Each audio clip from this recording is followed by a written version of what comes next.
사실은 이제 어쨌든 윤한 이 갈등, 윤석열 대통령과 한동훈 비상대책위원회 위원장의 갈등 양상이 표면적으로는 봉합 수순이다, 봉합 국면이다 이렇게 보이는 것 같아요. 그러니까 봉합이 사전적으로 이렇게 돼 있어. 외과 수술을 해가지고 실로 꼬맨 것. 근데 우리가 일반적으로 얘기를 하면 봉합이라고 사전적이 아니라 관용적으로 쓰는 거는 임시로 땜빵했다 뭐 이런 느낌이잖아요. 그러니까 네. 임시로 막아뒀다.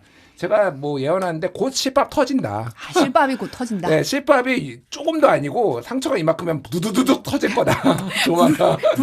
네, 확 터질 것 벌어질 같다. 거다. 상처 벌어질 거다. 네, 두 가지로 뭐 우리 잘 설명해 주시겠지만은 하나는 아직 김건희 여사와 관련해서 정확하게 어떤 식으로 이게 해소가 될지의 여부가 지금 방향성이 안 잡힌 상황. 그 와중에 뭐 김경림 비대위원 사퇴 문제도 걸려 있고 또 하나는 이제 2월 중순부터 본격적으로 공천 문제. 그렇죠. 예, 용산에서 꼭 내리꽂고 아니면 추천하고 싶은 사람과 그리고 한동훈 비대위원장이 생각하는 이기기 위해서는 그렇게 하면 안 된다라는 요게 강하게 충돌할 가능성이 높고 용산에서 나온 사람들이 지금 현장 지역에 갔다가 다시 다 용산으로 왔다고 읍수하고 있습니다. 살려달라고. 이대로 가면 우리 다 떨어진다. 경선 붙이면 우리가 어떻게 이깁니까? 이런 얘기를 지금 하고 있어서 이게 강하게 아마 실밥이 팍 터질 겁니다. 장 선생님은 어떻게 보세요? 저도 뭐 똑같은 생각인데 윤석열 대통령의 뒤끝 장렬. 뒤끝 장렬. 네, 이거 서천 시장에서 전 봤어요. 그래도 옛날에 본인이 뭐 데리고 있었지만 이제 여당 비대위원장이 됐잖아요. 그렇죠. 그러면 아유 우리 비대위원장님 이렇게 눈 오는데 여기까지 오셔가지고 고생 많으셨습니다. 같이 저 주민들 만나셔가지고 같이 정말 이거 해결하는데 힘을 합치시죠. 뭐 이렇게 원론적이라도 해야 되는데 어이 왔어? 이러시더라고요. 그래서 눈을 딴 데를 이렇게 막 돌리시고. 이거죠, 이거. 네. 이거. 그러니까 이게요. 그냥 예전에 한동훈을 바라보던 눈빛과 행동과 말투가 아니에요. 눈에 넣어도 아프지 않을 동생이었는데. 이제는 쳐다만 봐도 불쾌하고 아파요. 그래가지고 이 뒤끝 장렬하는 것이 어떠한 형태로 갈등이 폭발될까 지켜봐야 될 대목이고 한동훈 비대위원장으로서는 일단은 가출을 해가지고 집을 얻는 데는 성공을 한 것 같아요. 근데 통장 잔고를 보니까 집세 내는 거 한 달치밖에 없어. 한 달치다. 네, 그래가지고 부모님한테 집세를 계속 받아야 돼요. 그래서 이제 부모님이 너 다시 들어와라. 그러면 뭐 좀 지원해주고 아니면 너 혼자 살아. 이런 식이 할 것 같아요. 그래서 대단히 위험한 상황에 놓여 있다. 그러니까 독립선언했고 홀로서기 성공했고 판정승은 했지만 대단히 위험한 상황이다라고 보여집니다. 그것의 갈등의 뭐 기폭제는 결국에는 김건희 여사 특검법 그리고 공천 문제가 될 거다라는 생각이에요. 근데 사실 이제 이준석 개혁신당 대표가 어설픈 봉합 때문에 진퇴양난에 빠졌다 이렇게 평가를 했고 이재명 대표 같은 경우는 거긴 좀 사심이 있어요. 이준석 대표 얘기는 좀 걸러들어야 돼. 이제 이 민주당 쪽에서는 이제 화재 현장에서 갈등 봉합 정치쇼한 거냐 이런 식으로 지금 비판을 하고 있어요.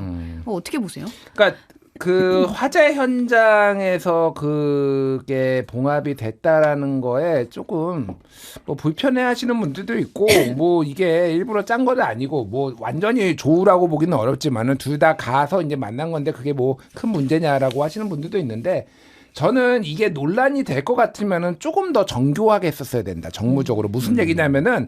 그날 오전에 8시인가에 김태흠 지사가 와가지고 대통령이 오실 테니까 뭐 여기에서 상인들한테 하고 싶은 얘기 하라라고 해가지고 상인들이 잔뜩 와가지고 기다리고 있었다라는 겁니다. 그리고 이제 1시 반 35분에 이제 현장에서 한동훈 만나고 윤석열 대통령 한동훈 비대위원장 만나고 그런 다음에 그 1층으로 가가지고 실제 거기에 무슨 뭐 위원장이라든지 이런 사람을 만나기는 했지만은 2층에서 기다렸던 한 150명 정도는 그냥 소위 말해서 패싱을 했다라는 거예요. 그러니까 그 다음에 이제 불만들이 나오니까 김태흠 지사가 원래 자리를 떠났다가 오후 3시 반쯤에 다시 돌아와가지고 그 사람들 상인분들 만나가지고 지금 막 다독였다라는 겁니다. 그러니까 사실 이게 뭐 적절하지 뭐 않을 수도 있다라는 비판도 있지만은 이게 이제 뭐 이제 하다 보면은 이렇게 될 수도 있으면은 이 부분이 불만이 안 나오게 조금 더 거기에 공을 들이는 최소한의 정무적인 감각이 있었어야 되는데 이거는 그냥 얼굴 찍고 오고 뭐 요거 봉합하려고 갔다라는 비판에 너무 자유로울 수가 없게 돼버린 그런 상황이 돼버렸어요. 그러니까 좀 더 정교하게 이제 피해자분들을 맞아요. 위로하고 이런 데도 좀 공을 들이는 모습을 좀 보여줘야 되는데 그 부분이 좀 그러니까 최소한 그분들이 막 분통 터트리고 언론에 나와가지고 이게 뭐 하는 짓이냐 이런 얘기가 안 나올 정도로는 했었어야죠. 그러니까. 근데 너무 이게 티나게 조금 이렇게 돼버린 것 같아서 결과적으로 보면은 정무적으로 조금 판단이 다들 안 되는 것 같다. 지금 이 연달아서 벌어지는 일들이 조금 문제가 있어 보여요. 그래도 대통령과 여당의 비대위원장이 바쁜 일을 다 제쳐두고 그 서천시장 상인분들 위로하러 거기까지 가셨는데 너무 폄하하는 거 아닙니까? 아니 위로를 못 받았다는 분들이 울분 터지면서 여기는 대구가 아니다 이런 얘기까지 했어요. 여기는 무조건 표 주는 데 아니다. 그런 얘기가 안 나오게 해야죠. 그러니까. 저도 그 영상을 보긴 봤는데 예. 참 좀 아쉬운 부분들이 많이 있었고 한동훈 비대위원장이 대통령을 좀 기다리셨잖아요. 근데 동선만 확인을 하고 상인들 만나서 조금 더 사전에 위로해 주시고 대통령 오시면은 여러분 말씀 잘 듣고 저희가 좋은 방안 여러분 뒷받침 잘 해드릴게요. 라고 좀 사전 정지 작업을 했으면 그것도 좋았을 것 같은데 그러진 않고 딱 동선 확인하고 버스에 올라타서 대통령 만나면 내가 무슨 말 하지? 그거 고민하신 거 아닌가라는 생각이 들어서 좀 안타까운 부분이 있습니다. 지금 윤석열 대통령이 이르면 이번 달 안에 뭐 설 연휴 전 뭐 이번 달 안 이렇게 시점 얘기가 나오고 있는데 김건희 여사 명품 가방 수수 논란에 대해서 직접 밝히는 방안이 유력하게 검토되고 있다. 뭐 이렇게 얘기가 나오고 있어요.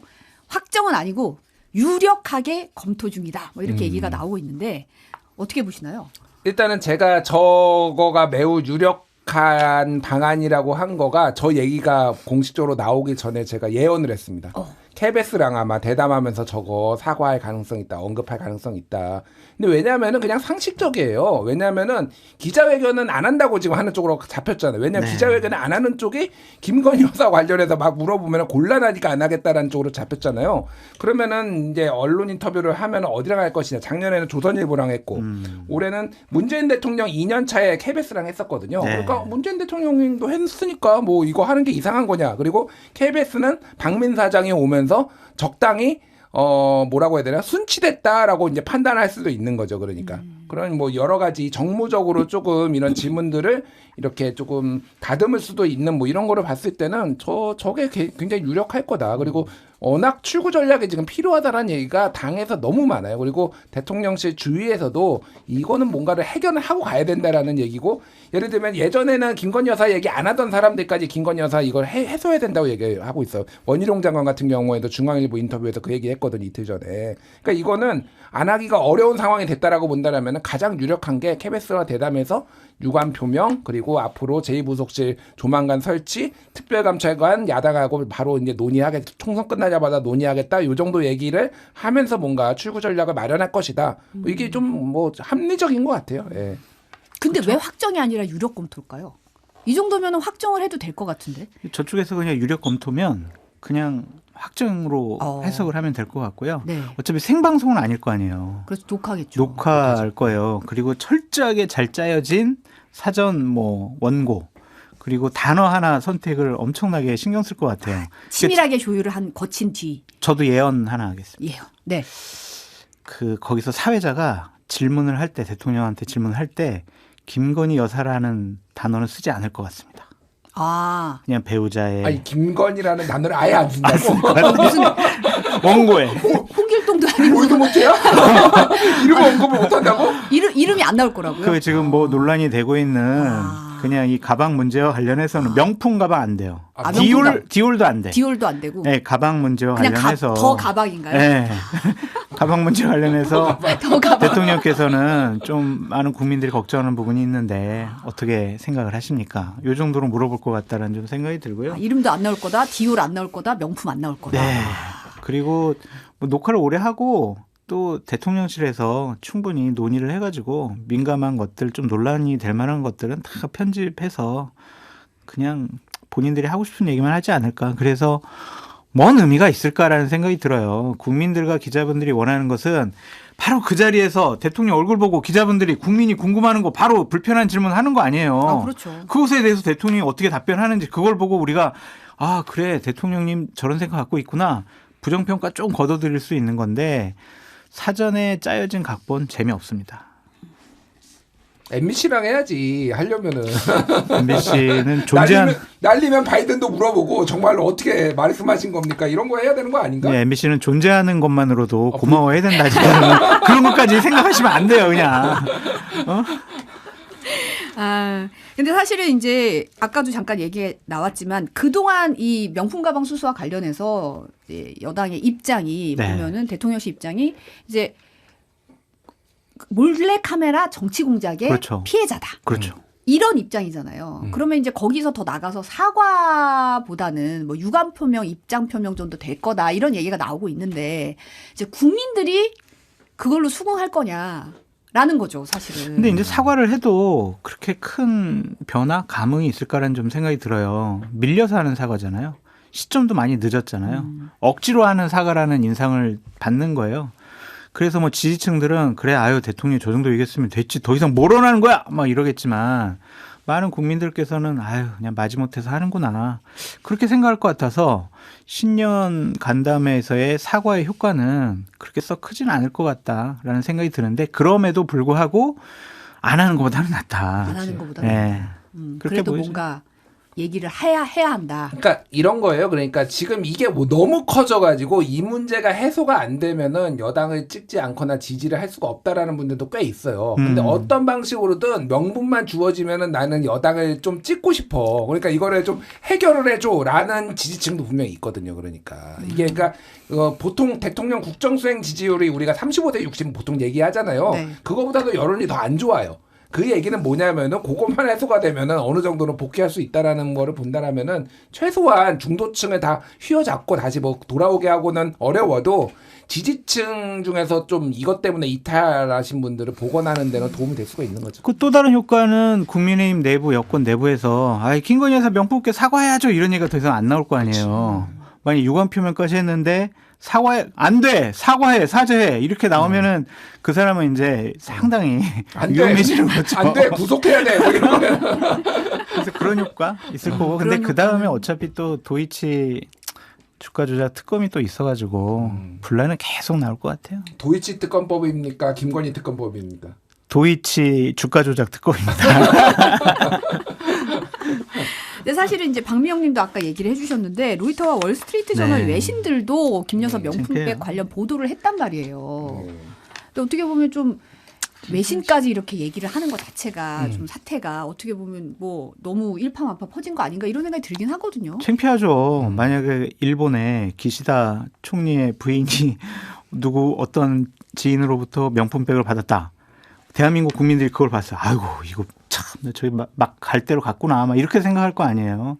그러니까 참 창피한 건데 어쨌든 이것을 받은 것도 문제지만 받고 나서 작년 11월 27일인가 이게 보도가 됐었잖아요. 지금 거의 2달째가 됐는데 아직도 이 수렁에서 빠져나오지 못하는 여권의 정치력 이것도 상당히 문제라고 봐야 되고 어째 잘못했잖아요. 이거 받으면 안 되잖아요. 그럼 깨끗이 사과하면 되지. 이거 사과 가지고 할까 말까 형식은 어떻게 할까 유감할까 아니면 사과라는 단어 쓸까 말까 이런 고민하는 것 자체가 저는 상당히 국민을 우습게 보는 행위가 아니냐라는 생각이 듭니다. 돌려주면 횡령이라잖아요. 횡령? 예, 안 돼요. 갖고 있어야 돼요. 계속 평생. 평생. 그러니까 이게 말도 안 되는 주장들이 막 나오는 이철규 의원이 돌려주면 횡령이다. 이게 왜냐면 대통령 기록물상 기록물이기 때문에 뭐 이런 주장을 하니까 이거를 팩트 체크라는 막 기사가 엄청 쏟아지고 그러니까 상식적으로 이런 거를 팩트 체크까지 해야 되나요? 아, 그럴 때 이제 기자들이 좀 네, 이걸 팩트 체크하고 있는 상황이죠. 네. 어느 법상 뭐다 이런 얘기가 그러니까요. 나오는 거죠. 그러니까 뭐 그 말도 안 되는 얘기들이 더 나오면은 감정선이 더 안 좋아지는 거죠. 그래서 오늘 저는 그 중앙일보 안혜리 논설위원이 쓴 건데 아니, 실명을 딱딱 지적해가지고 얘들이 더 문제다라고 하면서 이철규, 이용, 장해찬 뭐 이런 이름들을 딱 간신배처럼 이렇게 묘사를 해놨더라고요. 그러니까 이게 그 정도로 조금 위험하게 보는 거예요. 보수 언론에서도. 그러니까 궤변 늘어놓는 거 이런 거. 예. 그 제가 그래도 보수 우파 쪽 패널이니까 좀 너그럽게 생각해 보려고 했어요. 왜 받으셨을까? 없는 것도 아닐 텐데 더 좋은 거 많을 텐데 왜 받으셨을까? 유추를 해봤는데 그 받으시고 난 다음에 본인이 좀 조용해지면 남북 문제와 관련해서도 보다 좀 적극적인 역할을 하겠다고 하셨잖아요. 네. 그래서 김정은을 만나면 김주애가 요즘에 떠오르는 태양 아니겠어요? 김주혜한테 그 선물로 좀 주려고 하지 않았을까 그런 생각도 좀 해봤어요. 농담처럼. 너무 나가. 그러면 김주혜가 기분 좋아했을 거 아니야. 장성철 구속. 왜. 아니 그렇게 농담처럼 생각을 해봤다고요. 그래서 내피셜로 네. 받은 것 자체가 이해가 되지 않는 거죠 한마디로. 근데 사실 이제 한동훈 비대위원장이 김 여사 관련해가지고 어제 기자들이 사실 여러 차례 물어봤어요. 네, 여러 네. 차례 물어봤는데 지난번에 했던 말 그대로다 이런 말로 해석을 했고 이런 얘기를 했는데 그러면서 지금 새로 나온 얘기가 제가 김건희 여사의 사과를 얘기한 적이 있던가. 제가 그런 말씀 드렸던 건 아니고 제가 드린 말씀을 그대로 이해하면 좋겠다라는 얘기를 했단 말이에요. 국민들의 눈높이에서 보면 불편한 게 있다. 이런 식의 이제 워딩이었잖아요. 원래 했던 발언 자체가. 이거 뭐 어떻게 해석해야 될까요? 그러니까 요거는 쉽게 얘기를 하면은 내가 사과를 하라고 한 적이 없다라는 거는 알아서 풀라는 얘기예요. 그러니까 이게 그러니까 뭐를 한동훈 비대위원장의 입장에서는 되게 조심스럽게 사실은 접근한 거였거든요. 이게 단계적으로 보면은 굉장히 강하게 세게 다른 데서 요구가 나왔는데 그 국민의 눈높이 얘기하고 뭐 이런 거는 오히려 나는 나름대로 조심을 하고 있다. 선을 넘지 않으려고 노력을 하고 있다라는 걸 얘기를 하고 이것도 좀 확전자재예요. 어떻게 그렇지. 보면은 더 이상 이거에 대해서 왈가왈부하지 않고 이거는 용산에 달렸다라는 거고 뒤에 잠깐 얘기했던 김경률 비대위원도 지금 언론 인터뷰 다 중단했거든요. 네. 요청이 엄청 들어가는데 나 안 한다 다 끊고 있다라는 거예요. 그러니까 이거는 지금 요 내가 확전시킬 생각이 없고 이제 어쨌든 이제 공은 용산에 넘어갔고 용산이 하는 걸 보고 판단을 하겠다라는 걸로 이제 이해하는 게 맞는 것 같아요. 그 오늘도 방금 전에 뭐 외부로 차량 타가 나가면서 기자들 일문일답한 것을 보면 일관돼요. 제 입장은 변한 게 없습니다. 그냥 제가 드렸던 말씀 그대로 이해해 주세요. 이거는 뭐냐면은 곤란하니까 제발 더 이상 물어보지 마세요. 나 할 말 없어요. 이제 그만 물어보세요. 이런 거로 보여지거든요. 조심하는 거죠. 더 이상 여기서 계속 문제 제기했다가는 정말 끝까지 가겠구나. 그렇게 해서 상당히 몸조심하는 것으로 좀 보여집니다. 근데 사실 대통령실에서 이제 입장 변화가 한 위원장의 입장 변화가 아주 뚜렷하게 없는 거를 놓고 불쾌감을 좀 나타낸다라는 보도도 좀 흘러나왔거든요, 사실은. 맞아요. 어떻게 보면 지난번에 드린 말씀 그대로다라는 거는 나는 뭔가 달라진 건 없다라는 뜻이잖아요. 그래서 이제 대통령실에 몇몇 분들을 만났던 분들이 전해주는 얘기가 뭐냐면 김경률은 최소한 비대위원 사퇴해야 되는 거 아니야? 우리한테 성의를 보여줘야지. 이거 안 보여줄 거야? 이렇게 얘기하는 분들도 있고 또 어떤 분들은 한동훈 비대위원장 총선 끝나고 보자. 진짜. 지금 총선 때문에 참지만 우리가 총선 후에는 정말 가만히 안 있을 거야. 이렇게 얘기하는 분들도 있대요. 근데 이러한 극단적인 얘기를 들으시면은 대통령께서 안 될 것 같아요. 어쨌든 당 대표격인 비대위원장과 대통령이 싸우면은요. 정말 국정 운영하기가 힘들어져요. 그리고 총선 치르기도 힘들고. 그거를 제일 가까이서 봤잖아. 2016년에. 옥새 내고 나르샤. 뭐 안 이런. 날랐다고. 안 날랐다고. 그대로 있었다면서요. 총무국 캐비넷에 있었습니다. 총무 금고에. 캐비넷을 열지 않았던 거죠. 아유, 그러면. 가져갈 생각도 안 했어요. 그래서 제발 좀 싸우지 마시고 어쨌든 뭐 윤석열 대통령을 지지하거나 지지하지 않는 분들도 이렇게 대통령과 집권 여당이 싸우면은 민생이 상당히 좀 외면받을 수 있고 파탄날 수가 있거든요. 싸우지 마시고 좀 국정 운영에 무한한 책임을 갖고 있는 두 집단이 제대로 협력해서 국민을 위한 정치를 해주시기 바랍니다. 그 김경률 비대위원 거취 관련해서는 좀 짧게 말씀드리면은 본인은 사퇴할 생각 없고 그리고 언론 인터뷰 자제하는 거는 그 용산에 일단 공이 넘어갔다고 보는 거고 그리고 오늘 최고위원회의에서 이제 특검법 관련해서 얘기를 했잖아요. 그러니까 도이치모터스 주가 조작은 이미 다 이제 끝난 사안이다 사실. 그러면서 이게 민주당에서만 가면은 정쟁화가 된다라는 거는 나름 절제한 건데 용산에서는 그냥 김경률이 입 벌리는 게 싫어. 그러니까 뭔가 얘기하는 것 자체가 너무 싫어. 편들어주는 것도 싫어? 편들어주는 것도 싫어. 언급하지 마. 그게 뭐냐면은 예전에 JTBC가 그 김건희 여사 그 최재형 목사가 뭐 명품백 전달한 최재형 목사가 사실은 이명수한테 받아가지고 했다. 일종의 기획설 같은 거를 보도를 했잖아요. 그거 바로 방심이 넘어갔어요. 그렇죠, 맞아요. 도와주는 걸로 일종의 뭐 도와주려고 의도했다기보다는 결과적으로 보면 이 기획설이 좀 나오게 된 그 배경이 된 보도였음에도 불구하고 언급 자체가 싫은 거야, 사실은. 근데 이제 김경률 비대위원은 지금 사퇴할 생각이 없고 한동훈 비대위원장도 지금 만약에 김경률을 사퇴를 시켜버리면은 완전히 김건희는 성역이 된다라는 걸 확인해 줘 버리는 거고 본인도 정치적으로는 거의 사망 선고예요, 어떻게 보면은.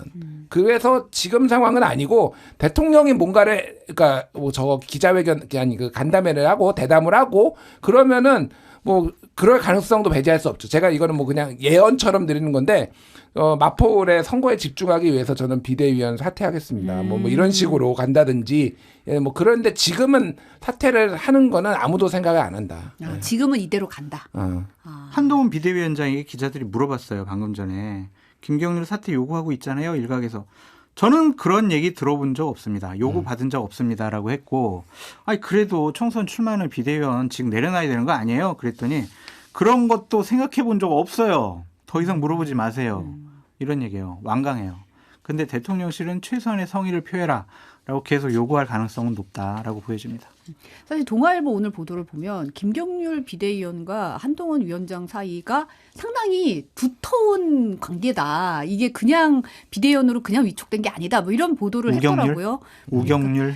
뭐 이제 뭐 남자끼리의 대화였다 뭐 이런 얘기하면서 이제 비대위원 수락하는 과정에서도 얘기도 그렇고 그 전의 과정도 그렇고 뭔가 서사가 있는 사이다 이런 걸 이제 강조하는 그런 기사도 냈더라고요 보니까. 예전에 수사하는 과정에서 한동훈 검사 한동훈이 김경률 회계사한테 도움을 받았던 뭐 이런 거 이제 재벌과 관련해서 뭐 이런 게 있었다라는 거예요. 그러니까 뭐 그 부분은 뭐 사실인데 이제 얼마나 가까운지는 저도 모르겠으나 어쨌든 뭐 상당히 신뢰하는 것 같아요. 이게 그래서 이게 아까 말씀드린 정치적 상징성도 있고 지금 하면은 완전히 모든 거가 굴복하는 모양새에다가 김건희 리스크를 더 이상 어떻게 할 수가 없는 상황이 된다라고 본다라면은 지금 당장은 어쨌든 사퇴는 좀 불가할 것 같아요. 지금은. 그 정치라는 게 어려운 거예요. 여러 사람 눈치를 봐야 되잖아요. 평상시에 김경률 회계사 같으면은 계속 질렀을 거예요. 그런데 낌새를 보니까 내가 여기서 한마디 더 하면은 나도 위험해지고 한동훈 비대위원장도 위험해질 수 있다라고 생각을 하니까 본인 스타일을 지금 죽인 거 아니에요. 말 안 하고 숨어버린 거 아니에요. 그거는 여권의 안정감 그리고 자기 자신의 비대위원이라는 자리는 보장받을 수 있겠지만 김경률 회계사를 비대위원으로서 끌어오면서 기대했던 부분 김경률 다운 맛은 잃어버린 거라고 볼 수밖에 없죠. 그래서 이게 참 양날의 칼이라서 정착이 너무 어려워요. 김건희 흑서 써라 뭐 이렇게 응원하고 근데 사실 이제 김경률 비대위원이 김성동 전 국민의힘 당협위원장에게 이제 문자 보내서 사과의 뜻을 전달한 걸로 전해졌는데 김 전 위원장은 이 문자 내용이 이제 내용 증명 비슷하게 왔더라 이러면서 굳이 답장하지 않았다 이런 언론 보도가 나왔어요. 그러면서 이제 예비 후보로 오늘 등록하겠다고 밝혔더라고요. 그러니까 원래 당협위원장들이 예비 후보 등록 안 하는 이유가 예비 후보를 등록한다라는 게 무명들이 본인이 명함 돌리는 거 이런 거거든요. 근데 이분은 원래 어느 지역이든 당협위원장들은 이미 엄청 지역의 당원들한테 그렇죠. 다 알려져 있고 굳이 이걸 할 이유가 없는 거예요. 그리고 혼자 다녀야 돼요. 문제는 예비 후보는 오히려 사람들 데리고 다닐 수가 없는 겁니다. 그러니까 이게 오히려 필요가 없다라고 했는데 굳이 이제 한다라는 거는 김경률이 뭐 경선을 붙여달라는 거고 첫 번째 만약에 떨어져 나가더라도 나한테 합당한 보상을 해다오. 사실은 이런 거 정치적 액션으로 좀 봐야 될 것 같아요. 이거는. 네. 그럼 이렇게 이제 거래가 들어가겠죠.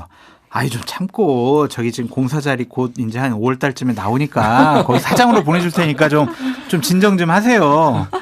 싫어요. 그럼 이제 좀 더 높은 공사 사장 자리를 주겠죠. 더 좋은. 그러니까 이건 하나의 거래의 일환이라 볼 수도 있고 아니면은 김성동 위원장으로서는 상당히 억울하죠. 정말 3번이나 이 지역을 갈고 닦았는데 갑자기 사전 상의 없이 너 나가. 상당히 모욕감 느꼈을 거 아니에요. 자기 지지자들도 그 자리에 가가지고 서울시당 단합회 가가지고 신년 인사에 가서 와 우리 한동훈 와 만세 뭐 이러는데 갑자기 와 여기는 김경률이 출마합니다 이러니까 얼마나 황당하겠어요. 그러니까 인간적인 모욕감은 어마어마할 거예요. 그러면 이제 그 전에 임종석 전 실장이 나와서 정치 초보의 실수다 이런 식으로 평가하더라고요. 어떻게 보세요? 비대위원장의 실수? 그때 이제 그런 식으로 한 거에 대해서는 그렇게 볼 수가 있겠죠. 더 좋았던 방식은 뭐냐면 사전에 김성동 전 당협위원장한테 먼저 연락해서 저희가 좀 다른 데로 잘 모시겠습니다. 근데 이번에는 여기 김경률 회계사 좀 내보냅시다. 우리가 하여튼 잘 알아서 여러 거 잘 할게요. 우리 신년 인사회 때 이거 말씀드리면은 딱 나오셔가지고 같이 손 흔들고 내 선거보다 더 열심히 뛰겠습니다. 자, 김경률 화이팅! 이렇게 했으면 얼마나 아름다웠겠어요. 그런 정치력이 있었으면 더 좋지 않았을까라는 조언이 아니었을까라고 생각해 봅니다. 아니 근데 저는 요거는 좀 미스테리인 게 지금 한동훈 비대위원장의 주장에 따르면은 이 얘기를 이미 사무총장, 인재영입위원장 등등하고 다 논의하고 했다라는 거 그 아니에요. 지도부랑 얘기를 했다는 거죠. 그러면은 한동훈은 정치 초보일 수 있어. 그런데 거기를 그 얘기를 들은 그분들은 정치 초보가 아니잖아요. 사무총장도 정치 초보. 아 장독이요? 어. 아니 인재영입위원장 이철규? 이철규는 정치 초보 아니지. 근데 그분은 딴 데 정신이 팔려가지고. 뭐 하여간 제가 말하는 거는 이거 자체가 사실은 국민의힘의 그동안의 관행을 봤을 때 별로 중요하지 않다라고 판단을 한 거예요. 근데 이게 한동훈 비대위원장이 되고 한동훈 비대위원장을 공격해야 되는 수단으로 이용이 되니까 이게 중요하게 된 거지. 그 앞에 윤영선 개항의 당협위원장 때 그때 한 원희룡 장관 세워서 이렇게 손 들었잖아요. 그때도 네. 똑같은 거, 거의 똑같거든요. 그리고 윤영선 위원장도 다 반발했는데 별로 기사화도 많이 안 되고 뭐 이런 거니까 사실은 원래 별로 신경 안 쓴 거예요. 그러니까 그 사람들 그러니까 원래 있었던 당협위원장들은. 근데 이게 이제 논란이 되니까 이게 커지는 거죠. 그러니까 우리가 한동훈 비대위원장의 워딩에 주목해 볼 필요가 있는데 시스템 공천, 당원 당규 공천, 객관화된 투명화된 공정한 공천이라기보다는 계속 강조하는 단어가 있어요. 이기는 공천하겠습니다. 이기는 공천. 그거는 내가 봤을 때 이거 경선에서는 이 사람이 A가 이길 것 같은데 B가 경쟁력이 더 많고 B가 이길 가능성이 높아. 그럼 B 주겠다는 거거든요. 국민의힘 당원 당규를 보면은요. 한 40% 정도는 그냥 물갈이 할 수 있어요. 그냥 우선 공천할 수 있고 단수 공천할 수가 있거든요. 그러니까 그런 제도적인 룰을 충분히 이용할 것 같다라는 생각이 들더라고요. 영남권에 있는 의원들 큰일 났어요, 이제.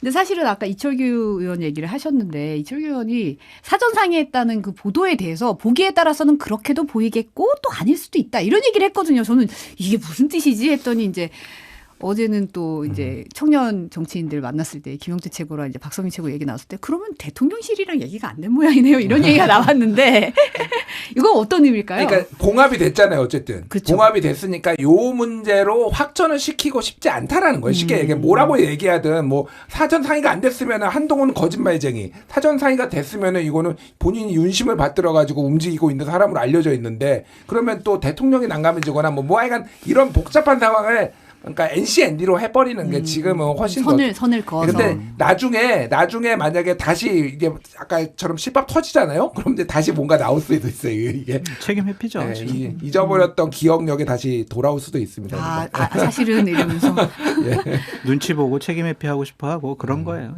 애매모호하게 그냥 둘러서 얘기하잖아요. 그럼 일단 요 국면은 실밥이 두두둑 뜯어질지 아니면 뒤끝이 될지 이거 좀 지켜봐야 될 사안이긴 하겠네요. 어떻게 흘러갈지. 근데 기본적으로 싸우면은 공멸한다라는 생각이 있고 2016년에 당대표랑 또 대통령실 청와대 싸워가지고 총선에서 졌잖아요. 보좌를 잘못해서 그래. 보좌관은 훌륭했는데 대통령실에 있는 사람들이 너무 압력이 세가지고. 압력이 너무 세서. 근데 어떻게 보면 타이밍상 싸움을 걸 타이밍은 아니었던 것 같아요. 이번에요? 이번에. 그러니까 명확하게 뭐 기획된 건 아닌 것 같아. 그냥 순간적으로 기분이 나빠서 그러니까 예를 들면 저희 상상의 영역이에요. 이관섭 비서실장 가서 저기 동훈이 그만두라 그래. 막 이렇게 홧김에 얘기하신 것이 아닌가. 그래서 나중에 보니까 동훈이가 반발하고 이관섭 실장이라 이름까지 깠네. 이거 사건의 파장이 커지겠네. 수습하자. 어떻게 수습하지? 일단은 내 눈에 넣어도 아프지 않다라고 일단 멘트를 날리고 어디 간다고? 서천? 그래 시간 맞추자. 이렇게 한 것 같아요. 이렇게. 사후의 수습. 저는 뭐 대통령도 상당히 문제예요. 즉흥적이고 감정적이고 이게 문제인데 저는 또 지적 안 할 수가 없는 게 참모들입니다. 이게 아주 비상식적이잖아요. 솔직히 대통령이 이렇게 하는 그러면 이거를 뜯어 말리거나 좀 대통령님 좀 우리 같이 이 부분에서 어떻게 할지 좀 얘기를 해봐야 되지 않겠습니까? 뭐 이런 식으로 뭐 해야 되는 거 아닌가요? 그 예스맨들만 하려면은 뭐하러 로봇을 넣어놓으면 되지. 그럼 AI 넣어놓으면 돼요. 그냥 시키면 다 물어보는 대로 하는 거. 그러니까 왜 본인들이 참모로서 존재하는지에 대해서 저는 진짜 좀 심각하다 이분들이 자리 보존만. 그러니까 물론 대통령이 맨날 역정 내고 뭐 직원하는 사람도 날려버리고 뭐 다 없어지고 그런 것도 있겠지만. 이 정도까지 문제가 될 것 같으면 사실은 정무적인 기능이 있어야죠. 뭐 하시는 분들입니까 도대체 그분들은. 네. 호되게 혼나고. 근데 사실 이 갈등에서 또 이제 사실은 제3지대 얘기가 올라오다가 이 갈등 때문에 쫙 떨어졌다는 느낌이 좀 들었어요. 근데 이제 어제 이준석 대표의 개혁신당과 양양자 대표의 한국의 희망이 이제 합당을 공식 선언했습니다. 이제 청계천이다 이랬는데 사이가 청계천이다 이랬었는데 제3시대에서 이제 5개 정당에서 이제 4개로 줄어든 거잖아요. 이창당 어떻게 보세요? 이 합당을. 일단 제가 좀 말씀을 드리면은 제가 아까 전에 다른 방송에서 살짝 설명을 드렸는데 뭐냐면은 양양자 의원 같은 경우에는 사실은 이철규 사무총장이랑 뭐 그러니까 인재영입위원회 만나는 얘기까지 뭐 이게 언론 보도로 나왔잖아요. 네. 그거 말고도 미래대연합 원칙과 상식의 미래대연합하고도 창당 논의가 있었어요. 그쪽하고도. 상당히 바쁘셨네요. 예, 많이 바빴어요. 그러니까 본인의 몸값을 올리기 위해서 다방면으로 멀티플레이를 하고 있었다라는 거고 그래서 꽤 진전이 됐다라는 거예요. 사실은 미래대연합 쪽에 제가 좀 얘기를 전해 들었는데 우리 쪽하고 합당하는 줄 알았다라는 거예요. 그런데 갑자기 얘기 없이 이준석 쪽하고 개혁신당 쪽하고 딱 합당을 해서 뭔가 약간 뒤통수 맞았다고 생각하시는 분도 있고 그거 아니면은 아이 저럴 줄 알았어 또 이중 플레이 했네 뭐 여러 가지 이제 반응들이 나왔다라는 거고 그래서 미래 대연합과 새로운 미래가 더 가까워지는 뭐 이제 이쪽으로는 또 합당을 해야 되겠다. 원래 이제 또 민주당에서 나왔던 분들이고 하니까 그래서 새로운 미래 대연합이 이제 새로운 미래 대연합. 곧 탄생할 뭐 이런 분위기 이렇게 좀 가고 있어요. 그러니까. 예. 그 원래 미래대연합의 공동대표를 맡기로 했었는데 그 미래대연합의 의원 중에 한 분 K 의원이 양양자 의원을 만나가지고 상당히 좀 모욕적인 말을 했나 봐요. 그냥 이렇게 동등하게 이제 합당하는 것이 아니라 어디 지금 우리는 의원이 3명이고 1명인데 어디 동등하게 무슨 공동대표? 무슨 뭐 이렇게 해가지고 양양자 의원이 되게 좀 화가 많이 나셨다고 그러더라고요. 이준석 대표랑은 한 4시간 정도 과학기술과 관련된 얘기를 했을 때 서로 케미도 잘 맞았고 또한 이준석 대표의 비전에 관련해서 상당히 동의해서 그쪽으로 갔다라고 얘기를 하는데 어쨌든 다 함께 할 분들이니까 1단계, 2단계, 뭐 3단계 이런 단계별 합당이 이루어질 것으로 보여지거든요. 그래서 뭐 어디랑 먼저 합당하고 나중 합당하고 이건 그렇게 큰 문제가 아닐 수도 있다라는 바람이 있습니다. 아니 근데 근데 결국은 다 같이 갈 거다. 그건 제 바람인데 좀 신상치가 않은 부분도 있는 것 같고. 좀 취재원 좀 보호해 주세요. 의원 달랑 3명 있는데 K 의원, C 의원, L 의원 3명 있는데 거기서 K 의원 이렇게 얘기하면 K라고 어떡해. 부르고 누구 이렇게 제가 딱 K라고 그랬어요. 네. 제가 발음이 안 좋아가지고 죄송해요. 보호 좀 해달라고 보호 좀. 알겠습니다. 아, 네. 근데 이제 어떻게 보면은 빅텐트 전에 중텐트를 먼저 친다 뭐 이런 얘기가 지금 나오고 있는데 그럼 이준석 대표는 양양자 의원이랑 이제 합당한 이유가 뭘까요? 이유요? 네. 어쨌든 양양자 의원이잖아요. 현역. 네, 현역이고 지금 창당한 곳이 이준석당, 그다음에 양양자당, 금태섭당 세 군데잖아요. 그러니까 이렇게 창당한 쪽에 합침으로써 세력을 좀 넓히는 그러한 효과도 있는 거고 어쨌든 주도권을 가져간다고 볼 수도 있는 것이고요. 그러니까 양양자 의원이 미래대연합으로 갔다고 생각을 해보세요. 그러면은 이준석 당은 되게 좀 고립? 외톨이? 이런 식으로 되잖아요. 그래서 좀 세력을 넓히는 차원에서 추진되었다라고 볼 수밖에 없죠. 그러니까 이거는 약간 춘추전국 시대 생각하면 되는데 굉장히 제후들이 난립해 있는데 천하를 통일할 수 있는 세력이 있고 천하를 통일할 수는 없지만은 우리가 이를테면 캐스팅 보트를 줄 수 있는 세력들이 있잖아요. 그렇게 보시면 될 것 같아요. 그러니까 양양자 쪽이나 금태섭 쪽이나는 본인들이 주도해가지고 천하 제3지대로 통일할 만한 어떤 힘은 없어. 근데 어느 쪽에 붙느냐에 따라서 조금 확 대세론을 만든다든지 천하 좀 기울기. 이게 이제 초안지에서 한신이 유방과 항우 중에서 유방 쪽에 붙은 거. 그러면서 약간 확 기운 거. 뭐 요런 느낌으로 보는 게 맞을 것 같아요. 그러니까 이게. 뭔가 이제 대세를 판가름할 때 뭔가 기운을 이제 볼 수 있다. 근데 이제 새로운 미래와 미래 대연합은 아예 합당이 아니라 공동 창당을 논의하고 있다고 하던데. 그렇죠. 뭐 이게 어제 뭐 단판이 될 것이다 했다가 또 그건 좀 틀어진 모양이더라고요. 될 거예요. 왜냐하면은 독자적인 창당을 두 그룹에서 하기가 쉬워 보이진 않아요.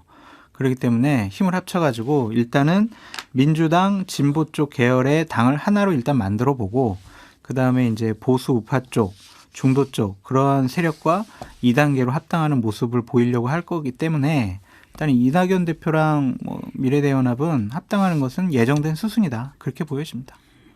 약간의 뭐 일부 멤버들 중에 뭐 C 의원들 중에 한 명이 조금 비토 정서가 강하다 이낙연 대표에 대해서 뭐 이런 얘기도 있기는 해요. L이라 그래 다 알아. 좀 나 보호하려고 그런다고 왜 그래? 근데 이제 그 부분은 조금 이제 그 단계는 넘은 것 같아. 그러니까 그 단계는. 누구와의 비토 때문에 안 되고 그게 네, 아니고. 맞아요.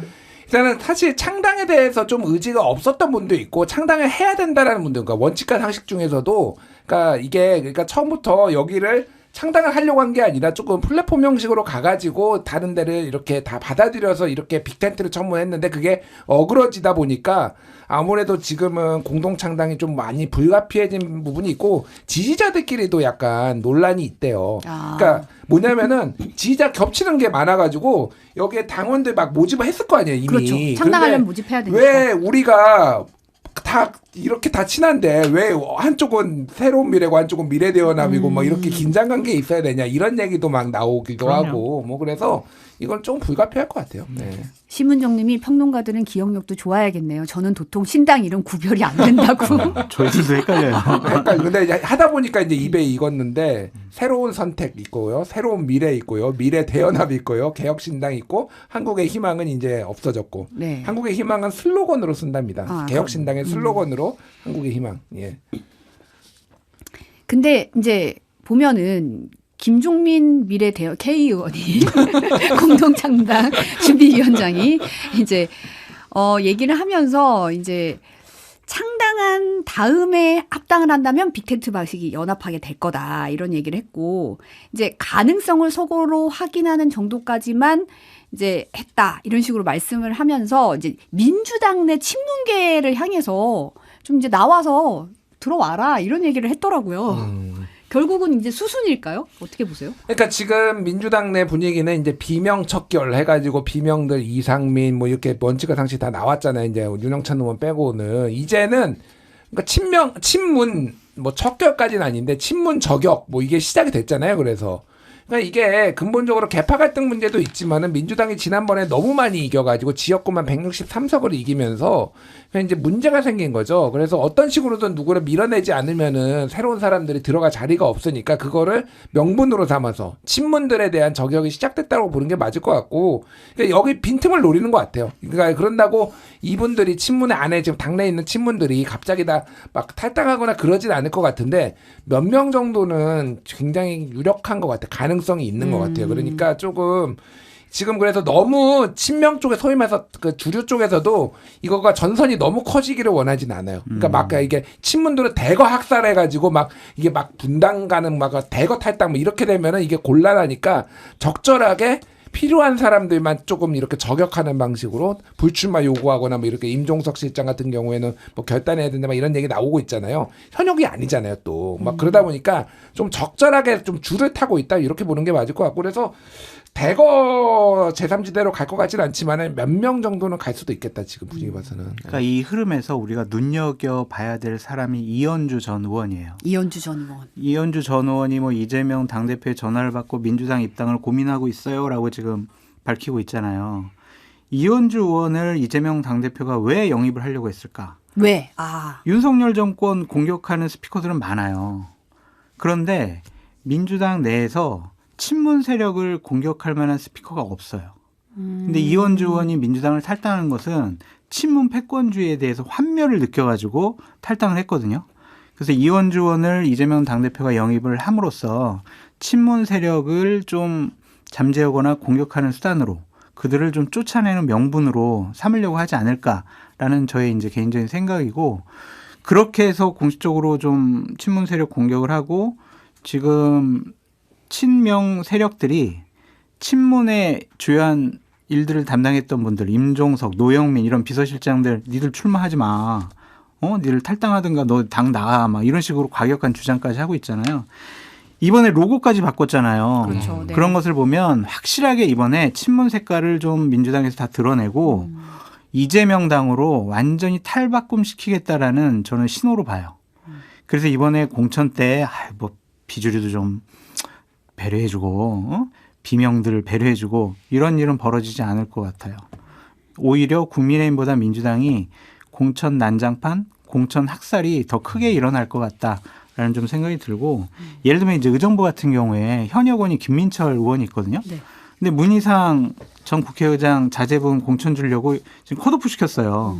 그 이분 어쨌든 나갈 거예요. 그래서 제3신당에는 무소속에서 출마할 거란 말이에요. 그럼 민주당 표가 갈라져요.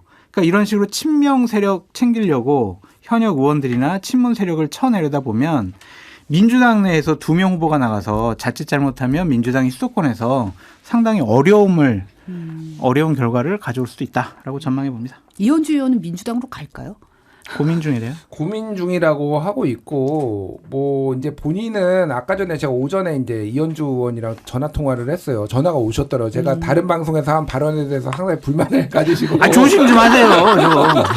뭐 그러니까 요즘 근데 굉장히 고민이 깊으시고 요즘 표정이 좀 굳어 있어요. 맞아요. 여러 고민이 좀 깊은 것 같아요. 근데 지금 상황으로 봐서는 갈 가능성이 굉장히 높아졌다. 점점 높아지고 있다라고 봐야 될 것 같아요. 왜냐하면은 이게 갈 곳이 없고요. 그렇다고 정치적 야망이 완전히 없으신 분은 아니거든요. 근데 제3지대하고도 이미 어느 정도 이제 이준석하고 같이 예를 들면 토크 콘서트하고 뭐 그때하고는 완전히 달라졌어요. 지금은 제3지대 내가 딱 워딩이 그거였어요. 이현주 의원. 내가 제3지대 잘 되기를 응원은 하지만은 같이 할 수는 없다. 뭐 이 정도로 보시면 돼요.